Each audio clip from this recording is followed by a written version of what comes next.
Hai guys, balik lagi di channel aku dengan aku Sinta di sini. Dan buat video kali ini aku akan ngebahas semua tentang WHV visa. Jadi buat kalian yang tertarik, tonton videonya sampai habis ya.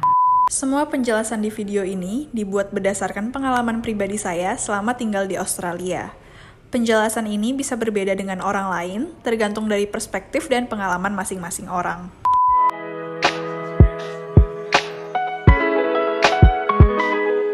Jadi kan banyak banget yang nanyain WHV visa itu apa sih? Jadi yang pertama aku akan bahas tentang apa sih itu WHV ya kan.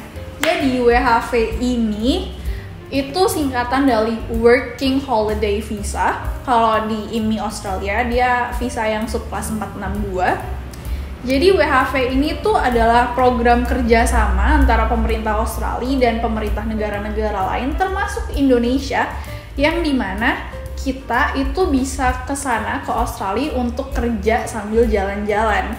Nah, untuk tahun ini, tahun 2023, negara kita Indonesia itu dapat kuota 5.000 orang untuk bisa apply visa ini.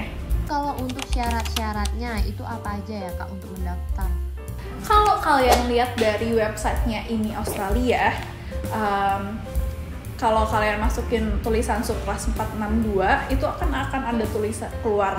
Nah, aku bahas aja. Jadi yang pertama itu kalian harus di usia sekitar 18 sampai 30 tahun. Tidak kurang dan tidak lebih dari itu. Terus juga kalian udah harus lulus kuliah, punya ijazah kuliah, atau kalian masih mahasiswa aktif tapi kalian udah kuliah minimal 2 tahun atau 4 semester.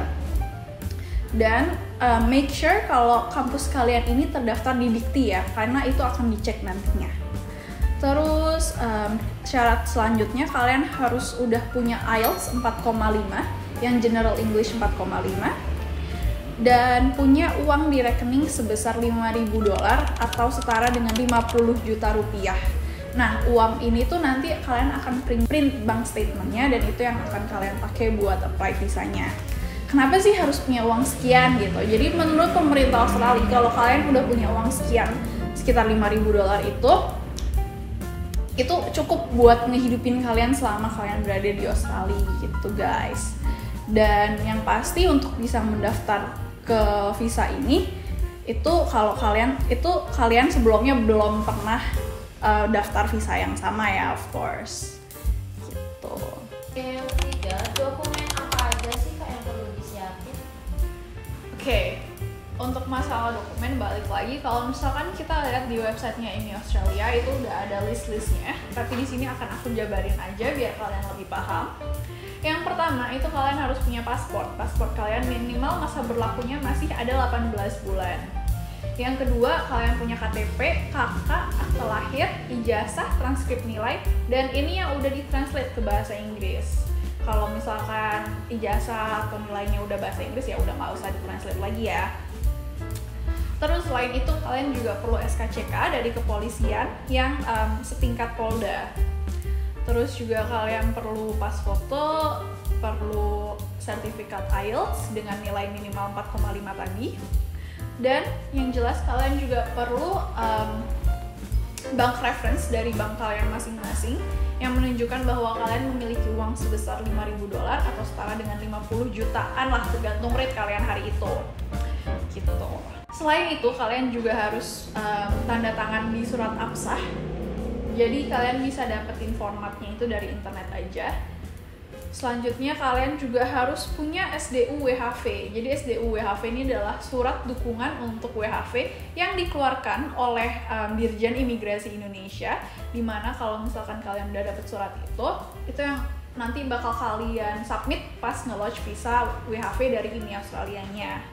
Terus setelah kalian udah nge-launch visa, nanti kalian juga bakal disuruh medical check up. Jadi kalian juga perlu surat medical check up-nya itu. Itu aja sih untuk dokumen-dokumennya. Oke, yang selanjutnya, berapa lama sih Kak masa berlaku visanya? Oke, jadi gini ya, sistem untuk peraturan WHV ini sebenarnya agak complicated.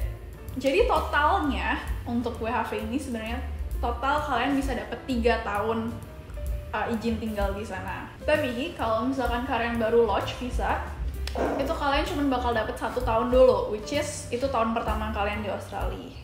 Nah, kalau misalkan kalian mau tetap tinggal di Australia, kalian bisa apply buat second year kalian. Tapi dengan syarat kalau misalkan mau apply second year itu, kalian harus pernah punya pengalaman kerja di regional.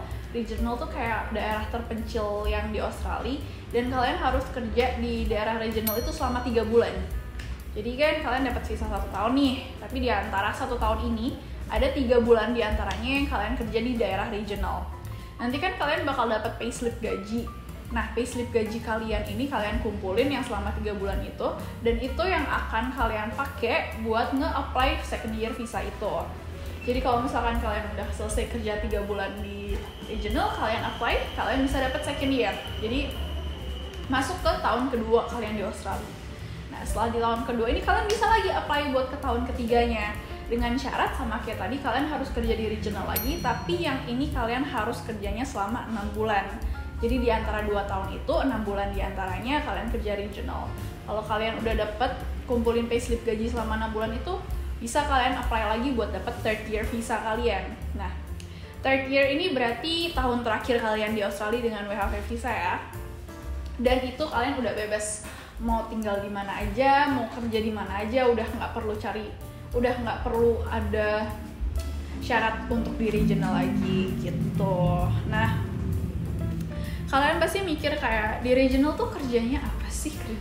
Nah, jadi regional itu kan daerah terpencil di Australia. Nah, di situ kalian itu bisa milih beberapa sektor pekerjaan. Biasanya itu di bagian pertanian kayak farming gitu, di kebun kayak gitu, atau bisa juga di daerah industri kayak kalian kerja di pabrik, atau ada juga yang bisa kerja di hospitality kayak jadi kerja di hotel atau di restoran di daerah-daerah terpencil tersebut gitu. Jadi totalnya kalau misalkan kalian mau dapet WHV visa yang kalian perpanjang selama 3 tahun, itu kalian harus kerja 9 bulan di antaranya itu yang kerja di regional. Jadi 3 bulan di first year dan 6 bulan di second year gitu. Oke, kayak yang terakhir itu banyak banget yang nanyain ada nggak sih cara tetap tinggal di sana meski visanya itu udah habis gitu. Oke, jadi kan ini tips dari aku dan berdasarkan orang-orang dan pengalaman yang pernah aku dengar. Memang kalau visa WHV itu kan cuma 3 tahun ya, tapi kan kadang ada yang pengen stay di Australia lebih lama daripada itu, kayak udah 3 tahun tapi belum pengen pulang ke Indonesia gitu. Aku banyak melihat temenku itu caranya mereka pindah jadi student visa kebanyakan. Jadi setelah visa WHV-nya habis, mereka apply buat student visa. Dan dengan student visa itu kan kalian bisa legal ya, tinggal di Australia, kerja di Australia, dapat uang, itu semuanya legal. Cuman ya memang dia punya persyaratan lain buat apply si student visa ini, beda lagi ya persyaratannya. Atau ada juga yang apply dependent visa. Jadi dependent visa nih kalian anggapannya kalau kalian punya pacar atau punya suami istri nikah sama orang sana, itu kalian bisa apply dependent visa dan kalian bisa legal tinggal di sana dengan visa yang anggapannya nempel gitu sama visa pasangan kalian. Jadi gitu sih. Tapi dari pengalaman aku pribadi, setahu aku hampir semua orang yang pakai visa WHV dan dia nggak pengen pulang, pasti semuanya pindahnya ke student visa di tahun ketiga mereka gitu. Dan terus kalau mau bikin WHV visa itu kira-kira berapa ya Kak biayanya? Oke, biayanya sebenarnya it depends, untuk orang-orang kan agak beda-beda ya, tergantung juga karena harga visanya tuh kadang naik. Tapi per hari ini setahu aku, yang jelas untuk kalian mau apply WHV visa itu kalian harus ngeluarin uang buat visanya itu sekitar $510 kalau nggak salah. Itu setara dengan sekitar 5 jutaan lah, 5,5 sampai 6 jutaan itu buat biaya visanya. Terus selain itu kalau kalian mau nge-launch visa ini kan kalian juga udah harus tes IELTS ya. Tes IELTS itu biayanya sekitar 3,5 jutaan lah setauku. Terus medical check up tuh kan kalian juga harus bayar, itu sekitar 1,5 juta. Nah, untuk medical check up ini pastiin buat kalian medical check up di klinik yang emang udah kerjasama sama pemerintah Australia. Jadi nggak semua klinik bisa tempat buat medical check up visa ini ya. Jadi kalian harus cari, dan setauku dia di Indonesia nggak ada banyak, jadi cuma di beberapa kota aja. Setahu aku ada di Jakarta, di Surabaya, di Bali, terus aku lupa lagi. Pokoknya cuma 5 apa 6 spot gitu buat kalian bisa medical check up ini. Jadi itu juga kalian perlu concern. Mungkin buat kalian yang tinggal di luar kota yang lebih jauh, kalian harus flight dulu ke situ. Jadi kayak biayanya tuh tergantung gitu loh per orang, pasti akan jatuhnya beda-beda. Terus juga kan kalian harus beli tiket pesawatnya buat nanti berangkat ke sananya, dan itu juga setahu aku kalau dari sini, dari tempat dari Bali itu sekitar 7 jutaan lah buat berangkatnya aja. Nah, mungkin kalau kalian dari kota lain kayak Lampung, Makassar itu kan lebih jauh, mungkin lebih mahal gitu. Jadi yang jelas sih segitu. Kalian perlu yang udah fixnya pasti ngeluarin uang sekitar 10-15 juta itu udah pasti. Gitu. Oke, jadi sekian informasi WHV yang bisa aku kasih. Terima kasih udah nonton. Jadi buat kalian kalau misalkan ada pertanyaan apa-apa bisa langsung komen di bawah, dan jangan lupa tonton video kita yang lain. Bye-bye. Terima kasih telah menonton video ini. Jangan lupa untuk like, komen, dan subscribe. Tonton juga video kami yang lainnya untuk mendapatkan informasi seputar keberangkatan dan kehidupan di Australia.